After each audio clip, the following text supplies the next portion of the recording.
Tonight on The Current International, we're breaking down today's big news about a possible meeting between the leaders of North Korea and the U.S. Did it all start with the Olympics? And Ryan Thompson, how South Korea reacted to changing relations. But if you see here, we have The Olympics are coming to Los Angeles in 2028. We spoke to some residents who are pressuring local politicians to reject the bid. Find out why. In sports diplomacy, wishful thinking or a tangible reality? Today, we look into the impact the Olympic Games have on facilitating political dialogue. The Current International starts now.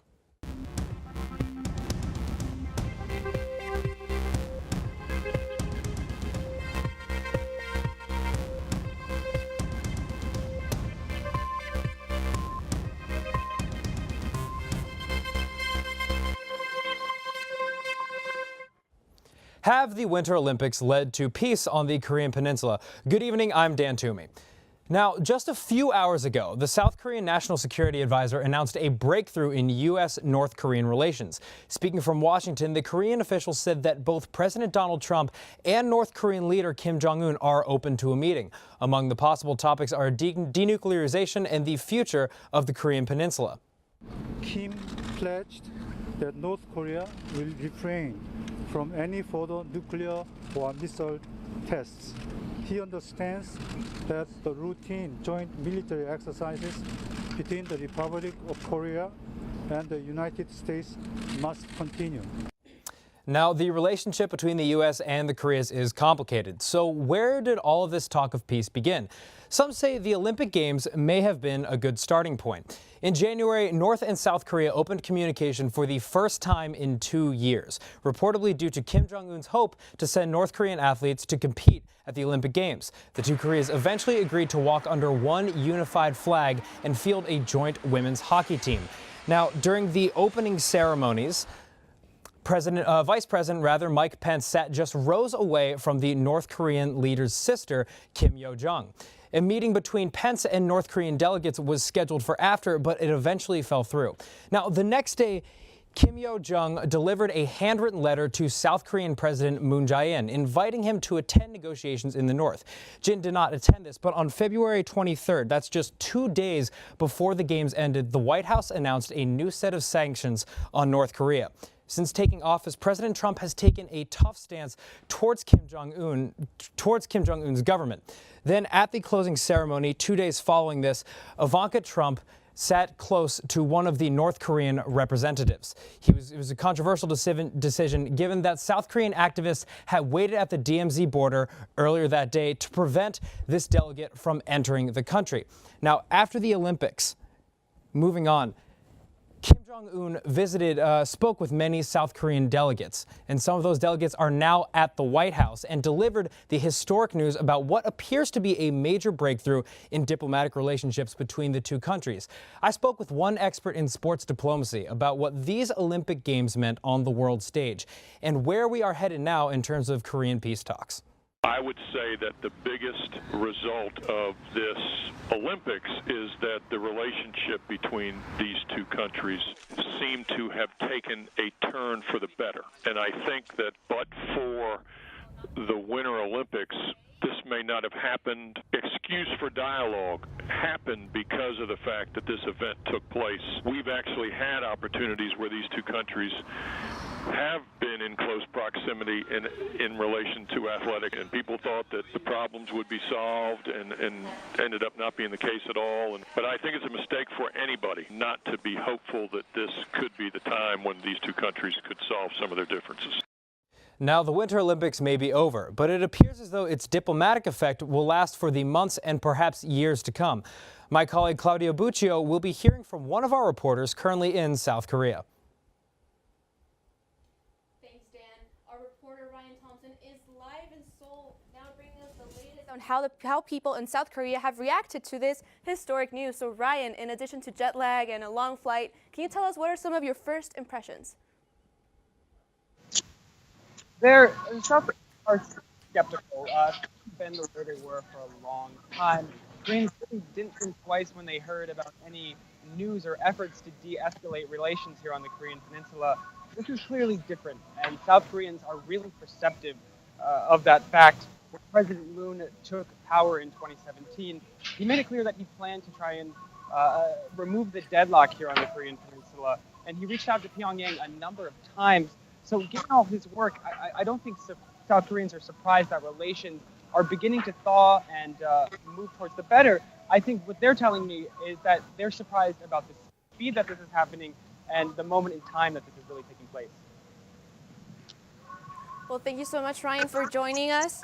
And stay warm out there, and make sure you have a safe flight back home. So joining us now, we have Suji Nam, who now takes a look at what Koreans have responded to the Olympics and diplomacy through social media. What do the Korean people think about all these developments? Well, taking a look at Twitter right now, I'm seeing this. This one Twitter user calls it a poker game. Poker translates to poker game. And another one says that our President Moon Jae-in is amazing. And that translates to 대단하신. Now, as I'm looking through Twitter right now, I see a lot of frenzy. You know, some of them are excited, but a lot of them really credit and attribute President Moon Jae-in for allowing this dialogue to happen. Now, according to a Gallup poll in South Korea, I apologize. They tweeted that in the months before the Olympics, words like North Korea and security were the most common. But as the games got closer, people used more terms like united team and joint entry. Now, @2Chan father called the games the Peace Olympics, sharing how he moved he was to see the athletes smiling and walking together. I spoke with an expert about how the Korean media covered the thaws and relations between these two Koreas. Korean news media tend to cover North Korea, South Korea related issues, especially regarding Korean Peninsula's relationship with the U.S. in a very hopeful and optimistic tone right now. But there were a lot of people who expressed their skepticism about this idea of unity becoming a reality.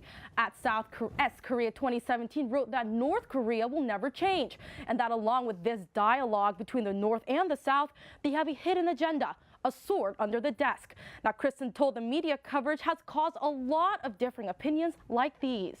Social media plays a very significant role in influencing public opinion when it comes to North and South Korea issue, partly because there's no consensus among Korean population regarding how to perceive North Korea. Is it an enemy or is it a partner? So what's next? Well, many are questioning whether this is a step towards reunification, and if so, what will that entail? Tweet us your thoughts at Annenberg Media. Thanks, Suji. The Olympics in Rio in 2016 sparked many memories, both good and bad. The discovery of new talents and the scandal around the Zika virus, just to mention a few. There is no doubt that Brazilians can host a great party, but some argue it wasn't the right moment. Today, Brazil is trying to recover from a political and economic crisis. In 2016, Brazil's economy was in a recession. For many Brazilians, the Olympics were a symbol of hope and a chance to strengthen its international brand, just like Barcelona did in the 1992 Olympics. But many now feel the Games didn't live up to the hype. They helped to sort of cushion a little bit a very severe economic situation. But they simply ended up postponing a crisis that remains, in the case of Rio, remains pretty evident, although Brazil is slowly coming out of the crisis. Paulo Sotero says the Olympics didn't cause a recession, but didn't help as much as some hoped either. And many were also disappointed by the athletes. None of the objectives were actually achievement in terms of number of medals, the performance in the various sports. There was an estimate that Brazil would place among the 10 first medal winners. It did not. Ramon Melo was born and raised in Rio de Janeiro, and he remembers feeling safe during the Olympics. At the time, we did believe that the Olympics were like a fantastic thing for Rio. It was so safe that for the first time in my life, I could just take my phone and then catch Pokemon on the streets. And I did that like all the time. I could just go out on the streets late night, and then I didn't feel any fear. But as soon as they were over, the violence and crime were not only back, it was worse. Melo lives right by the Maracanã Stadium, and even though he is in favor of having the stadium, he says it is not being used for sporting events. So there's this feeling that we spent a huge amount of money on it. We spent like over $1 billion reforming a stadium that was already in great condition, and now we are not using it for anything. Multiple politicians have been charged with corruption tied to the Olympics. Sotero says there is a lot of work to do to restore public trust.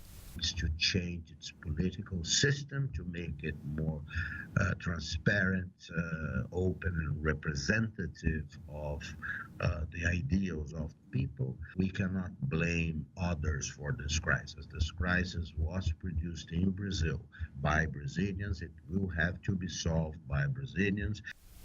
Brazil will hold elections in October 2018. The Olympics brought both pros and cons to Brazil. The main focus for the country is to fix its broken political system and recover its economy. It is still too early to tell what economic impact the most recent Olympic Games will have in South Korea. We spoke to an economist who is an outspoken critic of Boston's bid for the 2024 Summer Games. He says cities often fail to consider all of the costs associated with hosting.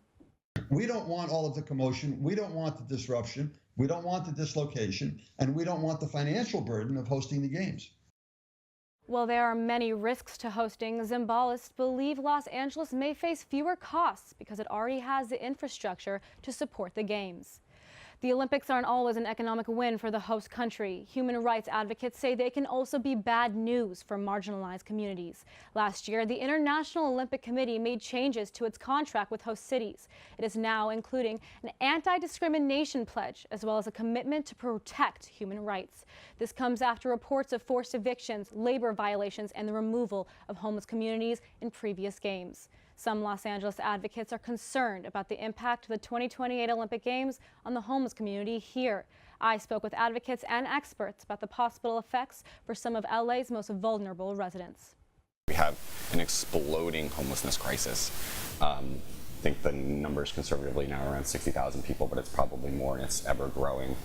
Johnny Coleman is part of an organization called No Olympics LA. The group believes the Olympic Games could make problems LA faces much worse. We feel like all those problems, as we've seen in basically every other modern Olympics, gets exacerbated. Police are militarized more, the homeless are like swept up and either put in jail or thrown somewhere else or given bus tickets out of town, fully displaced.